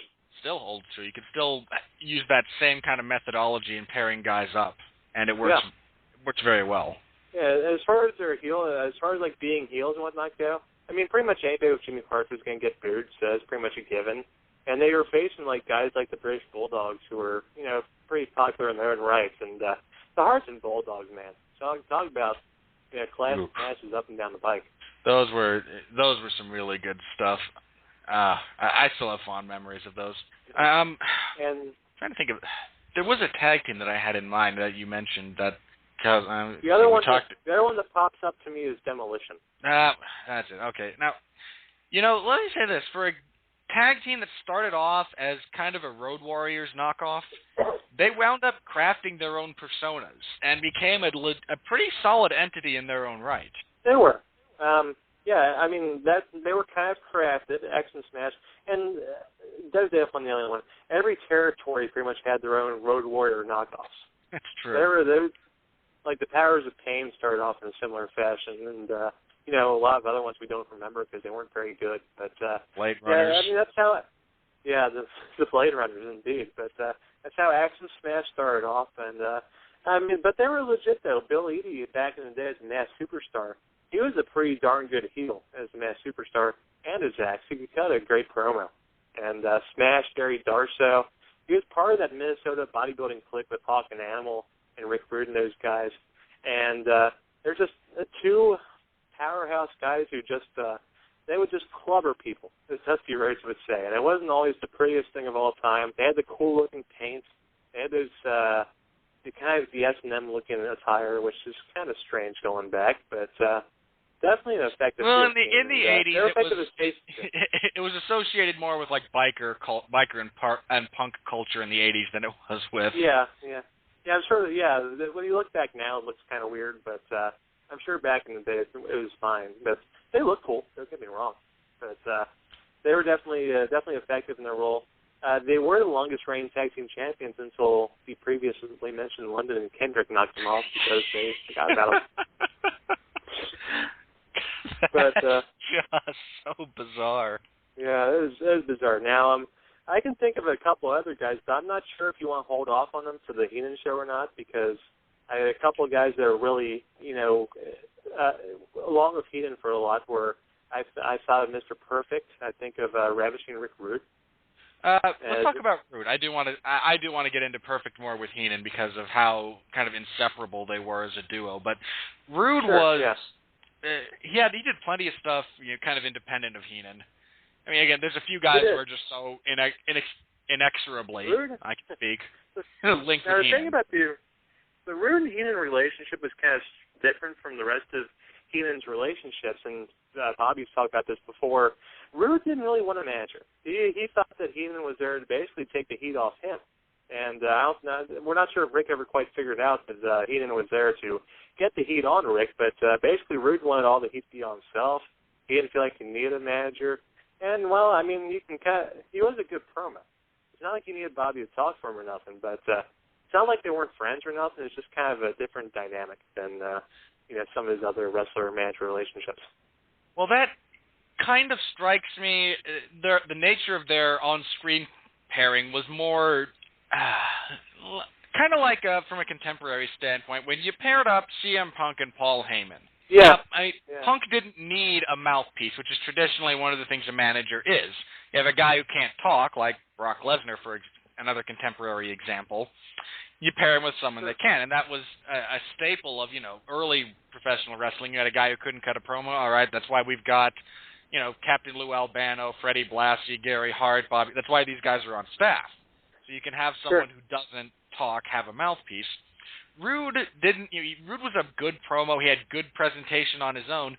But from a fan standpoint, you take all of the greatness of Rick Rude that made you hate him, and then just as kind of the final screw you, Bobby the Brain Heenan is managing this guy. That's right. He's part of the Heenan family, so you can't like him. You just can't. And that's one of those things where, a good wrestler, a guy who can really go in the ring, tends to get, eventually, the fans start becoming so entertained they start cheering you. There are a few things that can mitigate that. Bobby Heenan was one of them. Yeah. You could not cheer anyone with Bobby Heenan. Right. As long as Rude is part of the Heenan family, he didn't have to worry about accidentally being turned into a face, which was definitely something that could have happened because Rude is no way these loudmouth guys with talk down on everybody, insult everybody. He was better looking than everybody.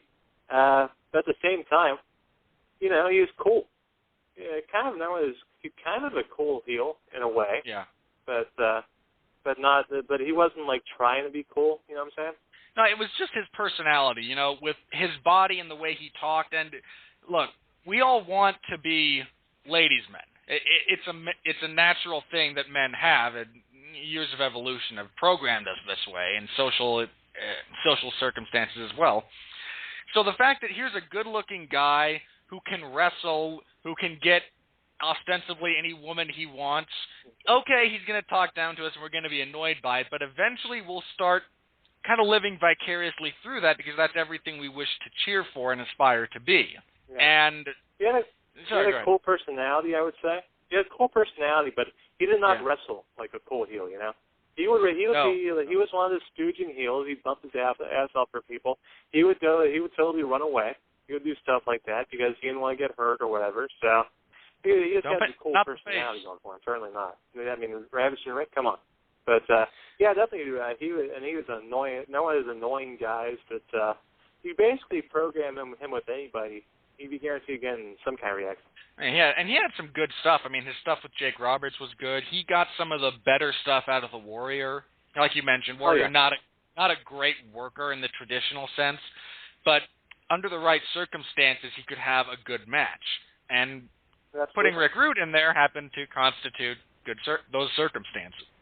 Yep, that's for sure. But I mean, and Rude is, to this day, I think Rude is a guy that a lot of people think is possibly underrated in this day and age. You don't see a lot of Rick Rude being talked about by WWE in general, at least not until recently. He might pop a little more on the network now, but kind of one of the guys that kind of feels like they've been forgotten a little bit. Yeah, I agree. All right. Okay, the last one I want to talk about, since we're kind of talking about tag teams to wrap this up, the breakup of Strikeforce. Because you had, Rick Martel and Tito Santana? Yeah. I mean, they were thrown together, kind of, and, they got their whole Strikeforce nickname just because we will strike with force. I mean, it's just one of those kind of... Whoa! They had the Girls and Cars song, too, so I wasn't a big Strikeforce fan, to be honest. No, I mean, it's one of those things where they had good matches, but I think the breakup wound up facilitating more because it let Rick Martel turn into become the arrogant heel that he wound up being so very well, and Tito Santana got to return to being the underdog babyface, that another role that he did very, very well. But the Rick model Martel is fantastic. Oh God, that's one of those guys you hate. You just hate guys like that.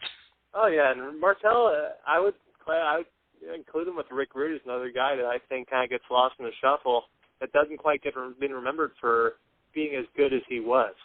He was a top-notch in-ring competitor. He never held the WWF title because, again, a lot of people didn't, and he was never really in that position. He was like the mid-card heel. He was like the opening match bad guy that would come out for like the big shows.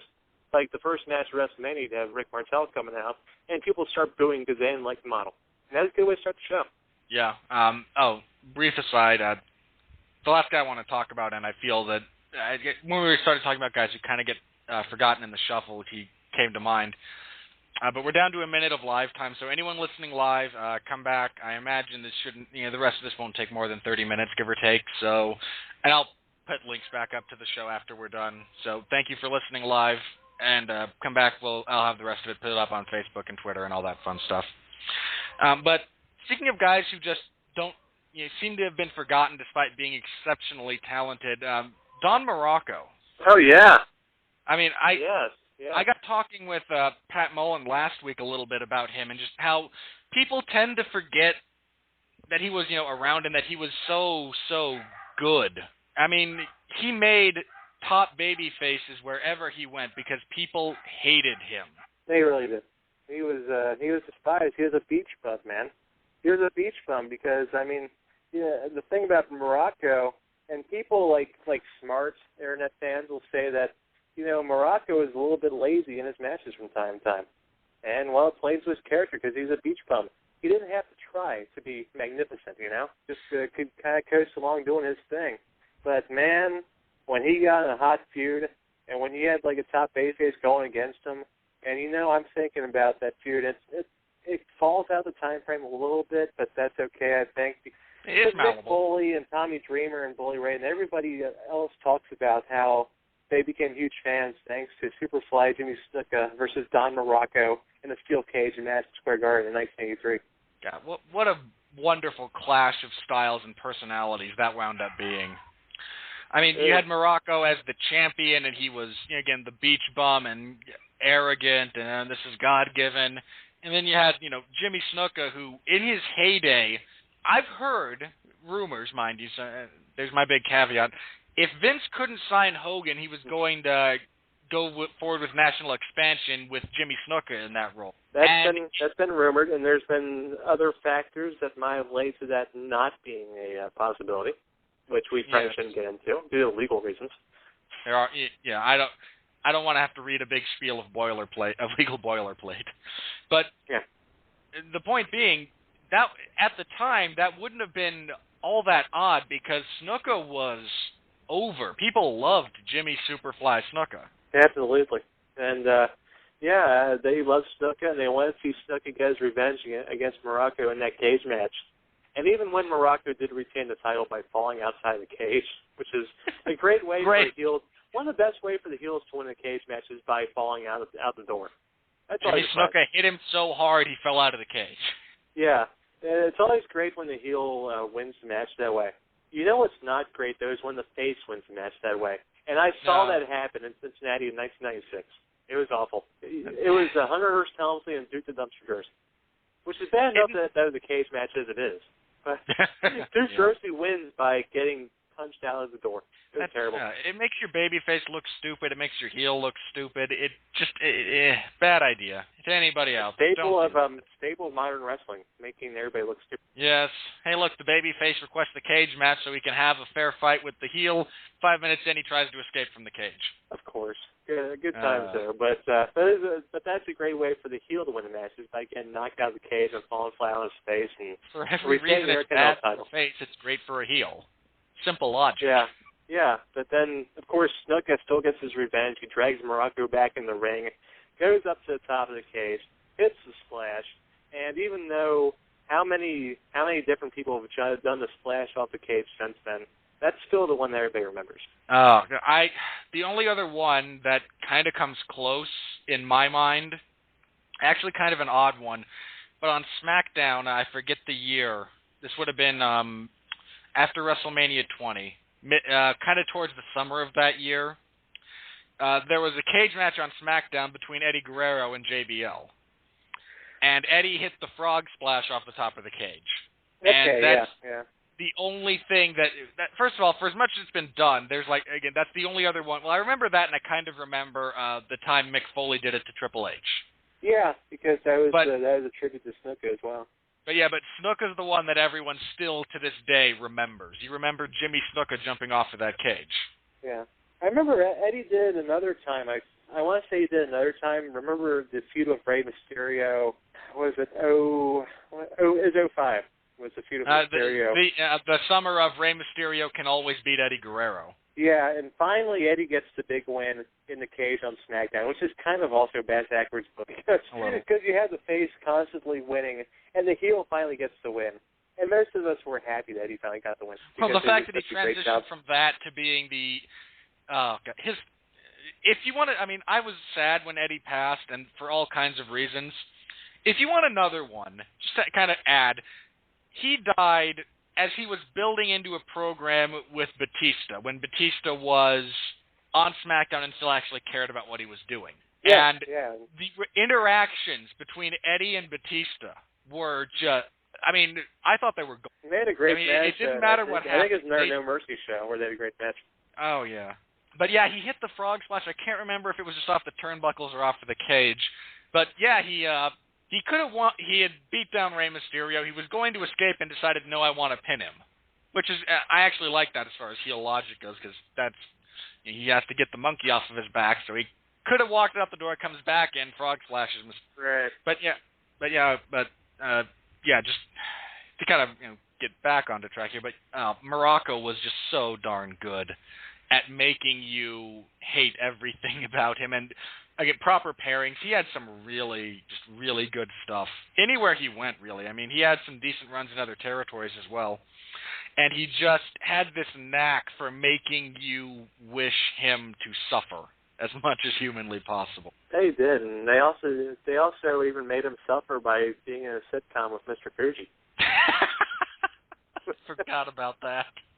Fuji Vice, man, that is some classic stuff. I continue to wait for them to upload that onto WWE. Hey, well, to the unpaid intern listening to this show who works for WWE, that's your next task. Put that up on the network. Get some Fuji Vice. Get all those Tuesday Night Titans shows. Those had a lot of classic moments. Classic for some of the right reasons and some classic for all the wrong reasons. Either way, that's all it's important. Yes, definitely. So they need to get on that. But that's another thing, I guess. Mr. Fuji. How about Mr. Fuji? Golly, that guy. He was not exactly beloved. He was constantly voted the worst manager of the year by the Wrestling Observer because, Fuji was your heel manager that couldn't really speak English very well. So in that way, he wasn't very effective. He did have the cane. He liked to trick people. He had the bowler hat he liked to wear. Yeah. He had the suit. Fuji was not very, he wasn't a great talker or nothing. He was good at establishing that you shouldn't like him and you shouldn't like anybody associated with him. Yeah, well, that and his run with Yokozuna was interesting because, which is kind of the crazy thing, because you have Yokozuna, who you don't want to talk, partially because he's not Japanese, so you don't want him to speak. He's Samoan. There's that. Oh, I know where you're going with this. And, you have Mr. Fuji who can't speak very well. So they have to bring in Jim Cornette to be the spokesperson for the group. And a greater clash of all things visual you could not have than giant Yokozuna, Mr. Fuji wearing traditional Japanese clothing, and Jim Cornette looking like Stevie Wonder. He had some great suits in that time period too, and some wonderful colors. Who doesn't love the red and the yellow? Yeah, he liked those yellow pants during that time period. That's for sure. It was a interesting time for Jim Cornette, and that was Fuji's only WWF champion, of course, was Yokozuna. He managed Demolition for 2 periods of time. And he that was another one of the great dumb manager moments was when he turned against Demolition while they were tag team champions and joined with the Powers of Pain. One of just the worst managerial decisions of all time. You don't turn on you guys when they're champions. If you're going to do it, you should do it during a match where you can make them not champions. You did it during the Survivor Series match. It's pointless. Other than I'm not sure they wound up winning that match, to be honest with you. Probably not. They didn't win a whole lot. No, certainly not once Mr. Fuji got hold of them. It was a bad time for everybody involved. And also managed the Berserker, the Huss man. Berserker was always a favorite in the Royal Rumble, of course, because his finisher was throwing guys over the top rope. Which he used liberally during the NWA days because it could get him disqualified. But yeah, that wouldn't be a good idea. But I think I've run out Mr. Fuji's clients. Was that all of them? He might have had a few more here or there, but those are the ones that I remember. Those particular group of guys. Yeah, Jimmy Hart we mentioned a little bit earlier, and of course we mentioned the Hart Foundation. Anybody with a megaphone. Anybody with a megaphone. You're going to hate. Gorilla Monsoon is not a fan. Gorilla Monsoon not a fan of the megaphone. And, well, you take that and you add it to Jimmy Hart's voice. Which is annoying enough as it is, yeah. God, you know, there are some guys who just have vocal qualities that make you want to strangle Kitten. And Jimmy Hart was one of those guys. And then he talked fast, and he was bouncing around. And I was shocked when his charges were baby faces, that people still didn't want to kill him. Well, that's why I put it with Hulk Hogan. Because Hulk Hogan is the one guy that can make people not want to kill Jimmy Hart. And even that didn't work out so well in WCW because people were just sick of Hogan at that. Yeah, that's sure. But I mentioned Gorilla Monsoon there a second ago, and that reminds me of somebody else who we didn't mention up until this point, who was even though he wasn't in the ring for much, he's still one of the top heel voices in WWF for sure. A guy who established what the heels were thinking and doing it all the time, so respect for them. Of course, from the commentary group, Jesse the Body Ventura. Oh, God, he remains, I think, the benchmark for a good heel commentator. Absolutely. Yeah. I mean, he told like it was. He did. It didn't matter what it was. He told it like it was. The thing that I liked about him, it wasn't just that he would always kind of, side with the heels and, if he's not caught, it's not cheating, and, the referee didn't see that, and his yearly promise to come out of retirement and take the title off of Hogan, which is always good for a laugh. But what killed me about, what always helped me with him was he added this air of legitimacy to himself because every now and then he gave credit to the babyface. And it didn't happen often. It was infrequent, to say the least. But, I mean, the two instances that stick out to my mind, as far as him just giving credit, both come from WrestleMania 3, actually, when calling the Savage Steamboat match, and he said a couple of times, I'll give the Dragon credit. He's survived where a lot of other guys would have given up by now. And that kind of went out the window after George Steele somewhat factored into the finish. And, he cheated. He was there. He shouldn't have been there at ringside. He didn't know what he was going to do with that belt. What was he doing getting involved in the match that's going on? Which is just great because anyone justifying a heel's actions is just awesome. Anytime you have someone who can do it and sound like they mean it. But the other one, when he said, I didn't believe Hogan could do it, but he did. I mean, that went a little bit differently later because, that was the opening one was a 3 count, and you had Ventura factoring into how the rest of that played out. But, God, yeah, he was, as far as a heel commentator, he was, I think to this day, the best. Yeah, definitely. In his prime, certainly, I think you could compare Bobby Heenan to him. Jerry Lawler, in his prime, was a really good heel commentator, and that's kind of been forgotten over the past, 10 years or so of him doing nothing. But in his prime, Lawler was really good. Oh, but, his stuff sucking up to Mr. McMahon was... Yeah. That was when he first came in. And we sucked up Mr. McMahon is good, and somewhere around 2001 or 2 or whatever, just kind of fell off from there, and he is what he is now. But, Ventura was... He wasn't the first to do commentary, but he's the first heel to do it on such a major platform, and he did, like you said, better than just about anybody. Certainly anybody that I can think of, for sure. And definitely Jesse would give the faces cred when they deserved it. And then sometimes he just gets really mad. Like after WrestleMania 5 where Hulk Hogan wins, he goes on this epic tirade against Hogan. It's pretty great. I have to imagine Gorilla Monsoon was just staring over at him in the booth. Okay. Hey, considering Hogan and Ventura's relationship at that point, how much of that was a work? Who knows? Well, even the best work contains a degree of truth. Yeah, he had a great platform to do. Yeah. And then, of he course, was great. him and Tony Schiavone were underrated as a pairing, I thought, and that led to some great quotes. Yes. I mean, it's so sad that we have negative memories of Schiavone because of how browbeaten the guy got towards the end of WCW. Yeah, but when Schiavone was on, he was good. Yeah, him and Jesse had some great chemistry. Better than Jesse and Jim Ross did in WCW. I thought that Jesse got better once Tony got introduced in the mix. Like, Jim Ross just wasn't having any of Jesse's shtick for whatever reason at that point. Maybe JR was upset with things behind the scenes or whatever, but Tony definitely played along with it more. He would set Jesse up to just have Jesse go off on his rants and tirades and whatnot. And it's definitely a good pairing. I mean, you probably still take Gorilla over Tony, certainly, but good times. Yeah, they had some fun. I imagine JR just didn't know how to deal with. Might not have been as familiar with how to deal with the guy who does shtick most of the time. Then he got into once he got with Lawler, he figured it out. That's all Lawler does is shtick. Yeah, well, once he got paired with Lawler, he finally figured it out. But at that time, he wasn't really used to it. Although he should have been, because I know he teamed with Cornette before. And Cornette was a heel for part of that, and I don't know. I think maybe JR just didn't like him. That's a possibility.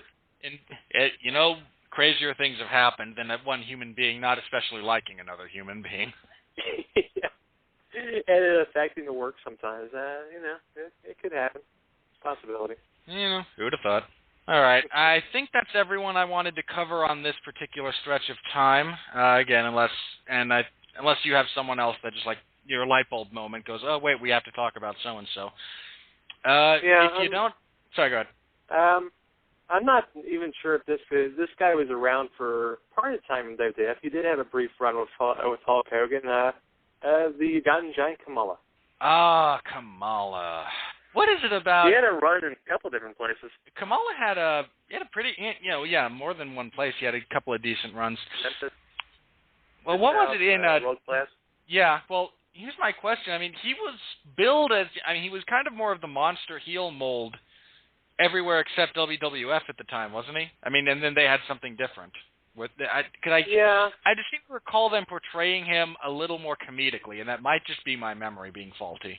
Later on, when they first brought him in, they had him do the feud with Hogan, and they did some house show runs, and those did pretty well. They just did pretty well with Hogan and Kamala, and later on they did make him more comedic, especially when they brought him back and then they had him with Harvey Whippleman, and then he was with Slick, and he became a man and became a good guy, whatever. He did become comedic later on, but certainly back in the mid-'80s, Kamala was pretty much a monster wherever he went, whether it was Memphis where he started or World Class or Mid-South or, in WWF from time to time. So what is it about Savage that works so well as an archetype? Yeah. We saw it. Good heels. Sorry, go ahead. Those are good heels to have, the big Savage guys that don't talk.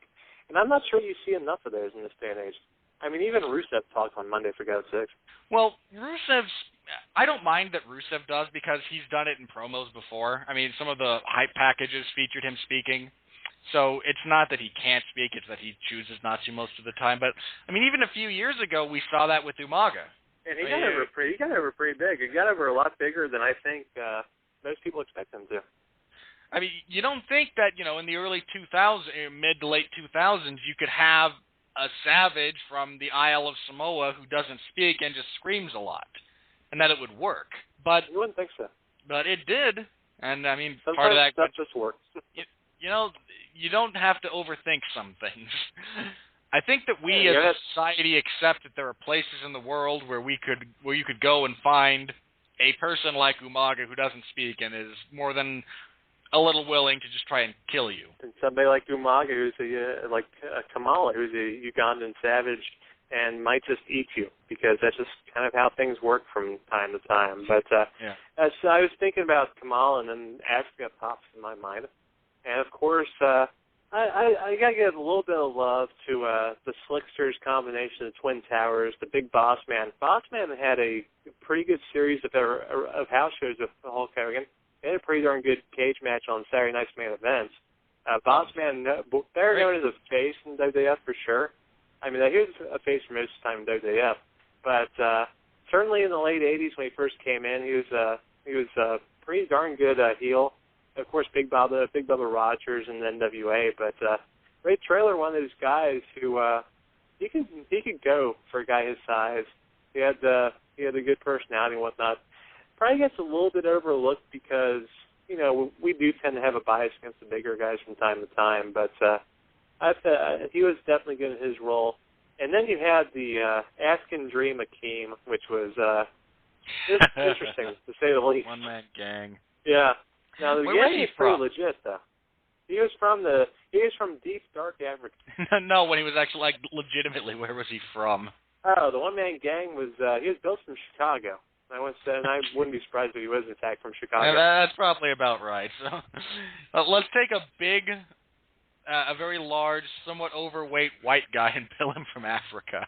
Yeah, especially deepest, darkest Africa. That's what the thought process was behind that one.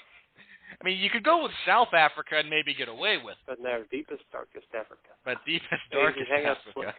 Hang out with Slickster. Oh, man. They got a run with Hogan and Savage there for a brief period of time. Yeah. Which is believable because they're pretty big freaking dudes. Both big guys, and like you said, Boss Man could actually work. I mean, I agree with you. He tends to get overlooked when people look back on that time frame, but he was in good shape. I mean, I think part of the other reason we kind of overlook him is he came up, rose to prominence during the time when gimmicks were more important. Oh, excuse me. Yeah. When getting your gimmick over was more important than overall match quality. But like you said, his stuff with Hogan was really good. I mean, we're not talking elite upper echelon level, but there was some really good stuff that they did. I mean, that cage match has a superplex off the top of the cage or something like that, doesn't it? Yeah, I mean, yeah. And that think was about not the size Boss of the two Man guys. in that shape. Boss Man was at his heavier days during that time period. He got really skinny later on when he became a good guy. It's kind of weird because it's weird when you watch the old pay-per-views, you're kind of going through them and whatnot. Like Boss Man's really fat there for a while, and then he gets really skinny. Kind of weird. Yeah, I mean his last run with WWF, he was really. I mean, you wouldn't necessarily put those two guys next to each other, and if you didn't have the facial similarities, you wouldn't necessarily think they were the same guy. He lost a fair amount of weight there. Yeah, that he did. And Boss Man, and when he was a heel, he was definitely a heel. He was not one of those guys trying to be popular. He would stretch the limits a little bit. He would be that evil prison guard that beat people up with his nightstick for no good reason. Oh, yeah, and that's such a classic cinematic trope. I mean, even in the 80s, we all knew that in movies you had the sadistic prison guard or the redneck cop who abuses his authority, and he played that so very well. That he did. But, yeah, and I think that's all the major people I want to talk about. I mean, I'm not going to delve into Dino Bravo. Nah, we don't. I don't think anybody needs unless you're a big that. Dino fan. Earthquake was underrated. Earthquake, and I thought both of the natural disasters were pretty good. Sure. Well, Typhoon had his moments. Later on, there was the unfortunate incident where he became a shockmaster. Yeah. That one wasn't too good, but I mean, Earthquake got to the point. Earthquake got himself over enough to be a viable Hulk Hogan opponent in 1990, which is always a good thing to be. And Natural Disasters were a pretty badass tag team. You could throw them against guys like the Legion of Doom, and you'd be kind of wondering if the Legion of Doom could beat them. That's like one of the big knocks from the Road Warriors was you couldn't really feel sorry for them because, they can't be hurt. But against Natural Disasters, you kind of think, okay, this is the match right here. Yeah, they're not squashing the little guys. These are, what are we going to get out of this? And yeah, I agree with you. Earthquake, had the ability. I mean, when he crushed Hogan's ribs, Yeah. you legitimately you wondered, wait a minute. Wait, you may have just killed Hulk Hogan? My good friend, the Voodoo Penguin, sent Hulk Hogan to get wildcard. You know, had I been a big fan about that time, I probably would have too. I mean, it was that believable. I mean, you know, and Earthquake looked the part. Hogan sold it well. I mean, he was just like making a movie at that time period, wasn't he? Yeah, I think it might have been Suburban. Ah. It was after No Holds Barred. Oh, that movie. Oh yeah, and Zeus. Oh, Zeus was a bad idea. Just a little bit. I think about Suburban Commando. I don't think they played comedic fun as you could have had between him and Christopher Lloyd. Oh, probably not. It's been a while since I watched that one. I'll say that.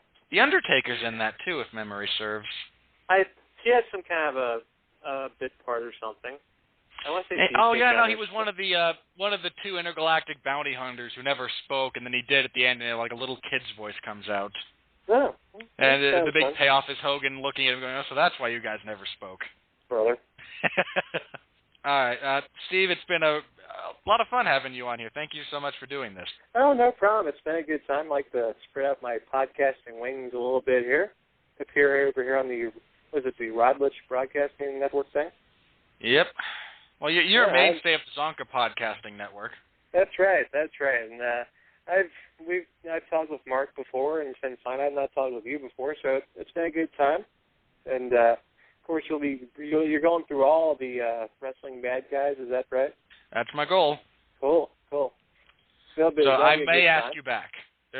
Here's a disclaimer: you've been on here once. I may ask you back in the future. Okay. Well, if the schedule works out, we'll see how things go. Unfortunately, me and Larry keep having our schedules not work out, which is kind of a shame because Larry's kind of busy because he runs the internet pretty much. Like he's the king of the.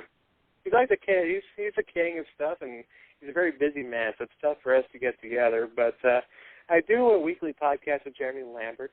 It's called Crowd Goes Wilder, and wrestling and basically whatever's on our minds. So we do that. And of course, over at AlphaTeam.com, me and Trent Howell, the Voodoo Penguin, we do the Ocho once every couple weeks, and that is also a good time. And that's pretty much all I have to plug. I did the 411 Wrestling Hot 100 a couple weeks ago, so I don't have to do another article for another year. I'm pretty excited. It's a good gig. Watch all the women's wrestling, pick out pictures, rank them. That's all I can handle right now, man.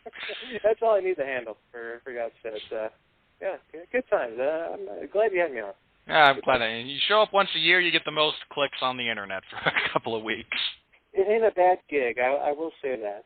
It's a lot better than, like watching shows and talking about them. Yeah, I imagine it would be, especially some of the shows that have come out recently. Yeah. I did the Raw tirade for a little bit, and then it was okay heading to WrestleMania. And since WrestleMania, everything's gone downhill. I asked Larry not to write about it. All right. Well, again, you're welcome back. And just as a point of reference, I do take requests. I have my schedule kind of thought out, but if there's ever a topic, a specific individual that you would like to come on and talk about, just hit me up, and I'd be more than happy to have you back. All right, will do. Thank you very much. All right, thank you. As for my plugs, I'll go ahead and get these out of the way, and then we'll just hit the final soundbite here. My weekly column, Locked in the Guillotine, is up in the MMA section of 411mania.com. This week I'm looking at the good things that have come out of the UFC's policy of expansion, diversification of revenue, accessibility of the product, and all that fun stuff to kind of complement my point last week about how dare they run 43 shows a year. So the other side of the coin this week. And I host the weekly 411 Ground and Pound radio show every Sunday at 8 p.m. Eastern. This week we'll have a double review and a preview. We'll be reviewing UFC Fight Night 45, Miller versus Cerrone. You can read the report at 411mania.com. Larry Zonka covered it. So naturally, we got a night of awesome fights. If you want a day that will not have awesome fights, this Saturday, UFC Fight Night 46, only available on Fight Pass. McGregor versus Brandao, live from Dublin at 10:30 in the morning, where I live. I'll be covering it. So the night of fights is going to suck. I have my voodoo curse. It's looming over my head. So I'll have your live coverage for that. If you don't have Fight Pass or you Just, I assume. Or you don't want to bother finding someone who has a stream of their Fight Pass account, however you come across that. All of your coverage there. We'll be reviewing both of those this Sunday, and we will be previewing UFC on Fox 12, headlined by Ruthless Robbie Lawler fighting Matt the Immortal Brown for a UFC welterweight title shot, assuming Johnny Hendricks ever repairs his Glavin. Be sure to check out all the great shows here on the Radulich Broadcasting Network. Every other Wednesday, Jason Teasley is from the Cheap Seats, Sportscast himself, Jesse Starcher, Robert Cooper. A lot of fun if you're big into sports. The Metal Hammer of Doom every other Thursday. Their last episode looked at, wasn't Body Count. No, wait, I think it was, and their upcoming one, or their last one was Steel Panther. I can't remember. I wish I could. I should. But every other Thursday, you get the Metal Hammer of Doom, Mark Radulich, Robert Cooper. The Thursdays that you don't have the Metal Hammer of Doom, you have the Long Road to Ruin, which the upcoming episode is going to feature Mark Radulich and Sean Comer talking about Batman the Animated Series, the first season. You can follow the Long Road to Ruin. They have a Facebook page, so like them there. Say nice things, say mean things. We're all available on Stitcher and iTunes, so subscribe. We appreciate it.